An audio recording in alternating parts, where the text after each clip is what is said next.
The focus of this lesson is on the article content type.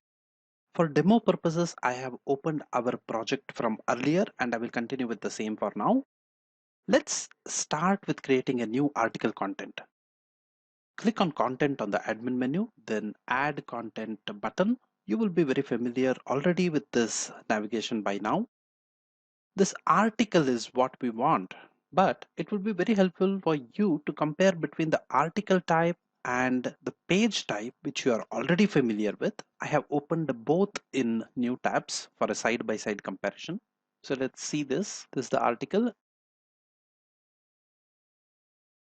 The article will have all the field components that the page has, plus a few more options. Let me enumerate them one by one now.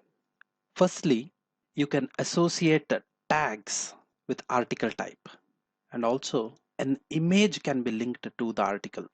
And yes, this image that you attach here is different from the images that you can embed in the article body itself. We have seen that earlier for page type. The third important difference is that articles can be opened up to comments from visitors to your site. You can see an additional feature provided here, and this setting is not available to the page type. So these are the three main structural differences, but there are display and behavioral differences too, and I will show that later.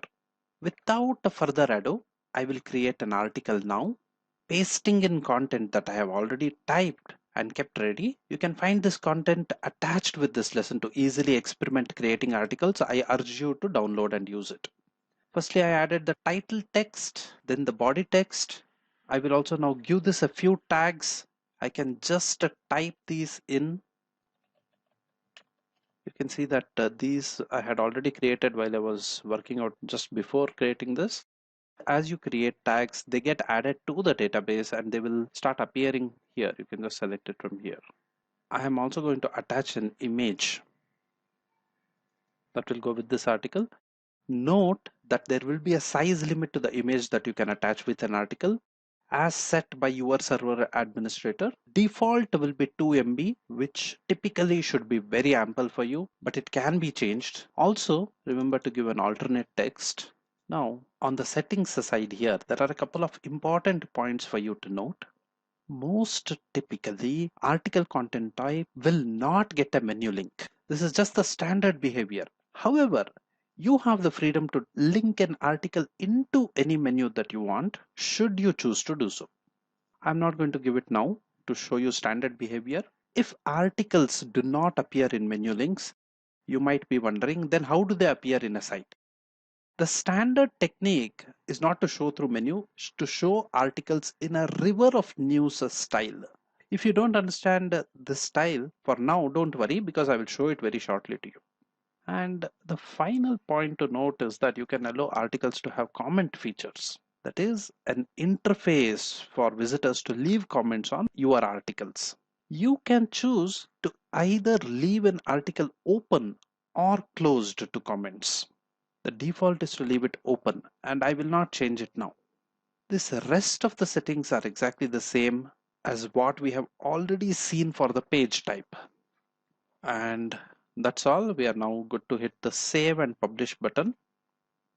Okay, fantastic. So this is how an article will look after creation.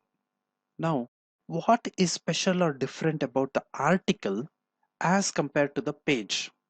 Let me open this in a different browser to explain this better.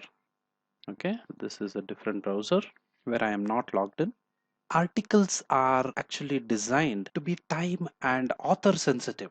So you can notice that the publication details such as the author name and publication time is shown up prominently on an article.